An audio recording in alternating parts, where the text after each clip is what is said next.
how to set up two-step verification for Amazon using Authenticator app on Android.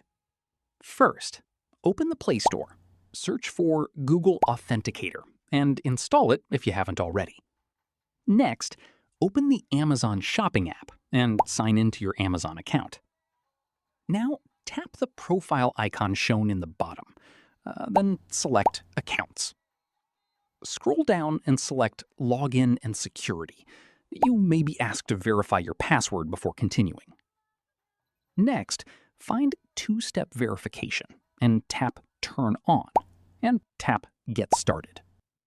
Choose Authenticator app as your verification method. Amazon will display a QR code on the screen. Now, open the Google Authenticator app, tap the plus icon, and select Scan a QR code. Scan the QR code shown in the Amazon app.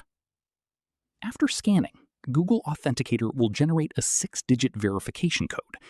Enter that code in the Amazon app and tap Verify or Continue to complete the setup.